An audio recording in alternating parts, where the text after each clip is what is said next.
Hi, I'm Michael Gray, and I'm the president of PRSSA at UGA. We dedicate this video not only to all the professionals who dedicate their time and efforts to us in Washington, D.C., but also to the Brown family, whose funding made this trip possible. We would like you to join us and relive our journey.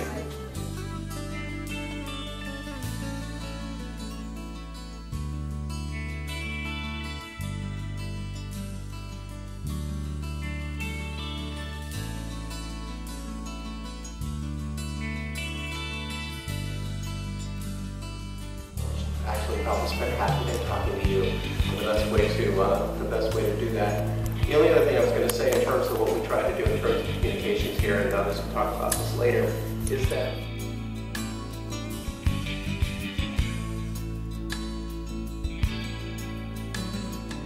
ourselves in a lot of fun situations and some very tense situations when it comes to disaster, doing training and doing media relations work, so we have a lot of fun doing that together.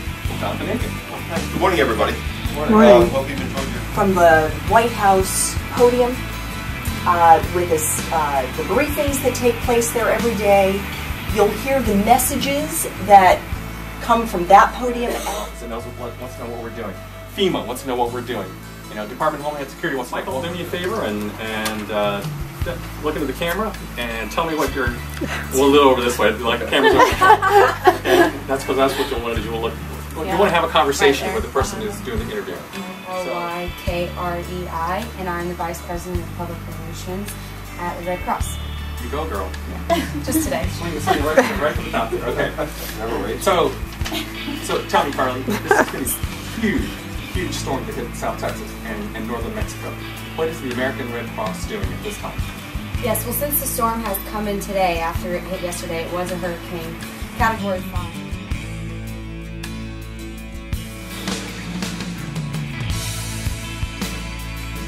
Washington, D.C. So they come to us and say, hey, there's this policy that's taking place that's really going to affect us. In a way, we need to think of some creative idea to get our message out there. It's not so much lobbying, I would say. There are different organizations that do that, but just coming out with creative campaigns to raise awareness around a certain issue or drive attention.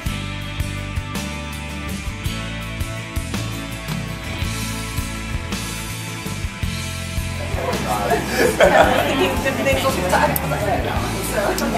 yeah, I guess you guys go ahead.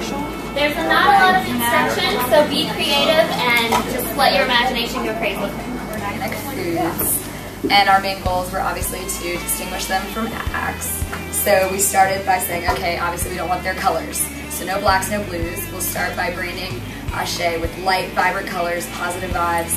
Our slogan we came up with was live organically, Ashe, with the phonetic spelling so people know how to pronounce and to try to differentiate them from the acts and also differentiate them from other organic brands. So our primary goal to differentiate them from acts was to talk about a new target audience, which would be adult women, but it's also kind of the lifestyle in general, so it could apply to men also who are wanting to live a healthy lifestyle. And so then we kind of wanted to know video game players could range anywhere from 10 to 30 and up, so we know that we have to target the parents as well. So we kind of split up our campaign into pre-launch and then launch. So the launch is 2 months from whenever we receive the information.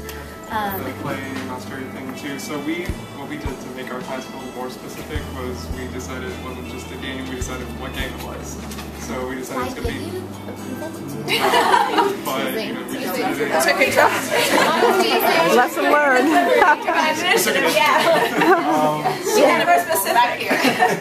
So we decided it was going to be some sort of Wii Fit competitor kind of thing, maybe dance related a little bit, so that's kind of where we started.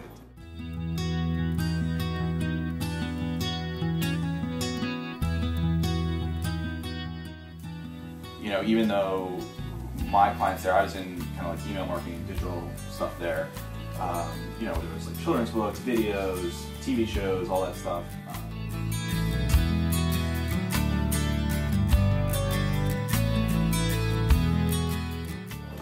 To start a career here. And I actually in college studied political science. So I came to Washington, worked on Capitol Hill, worked for the Speaker of the House, and had lots of great opportunities, and eventually decided after lobbying for a little while that communications was really what I wanted to do. What we bring forth is smart, data-driven communication strategies as opposed to digital strategies or any other. And I have one more question about the pitching process. How often do you, when you pitch, you kind of give an outline of what you want to do for their campaign. How often do you fray from that original plan? Is it, does that make sense? It's a lot. Yeah. My approach, this is my first agency experience. I've been here a little over 2 years, but I've always been on the corporate side ahead of time.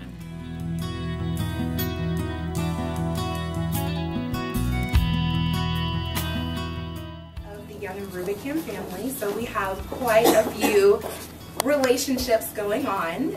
So we are owned by Young and Rubicam, and Young and Rubicam is a major communications company, and they have tons of small communications, public relations, and advertising firms. Young and Rubicam is owned by WPP, so that's the largest umbrella, and WPP is actually the world's largest communications company.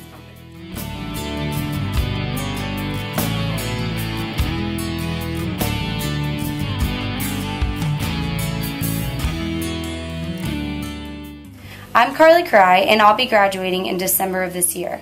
Thanks to the Brown family, I had an absolutely amazing experience in Washington, D.C. in February.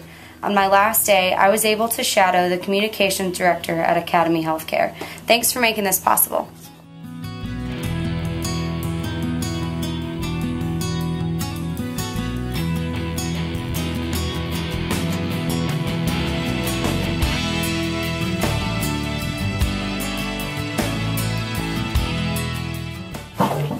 The Brown family's generosity allowed me to spend time with professionals at the National Geographic magazine on our last day in Washington.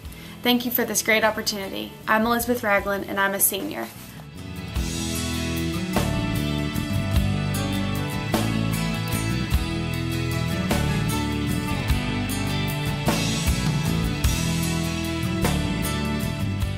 After our trip, I'm more convinced than ever that Washington, D.C. is where I want to work. Thank you, Brown family, for giving me one more great UGA memory.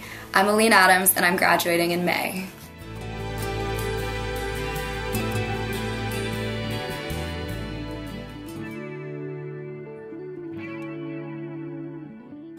Because of the Brown family, I spent 12 hours at Voice of America, meeting many professionals in the Latin America division. I'm Maria Guillermo from Mérida, Venezuela, and I'm a senior at UGA.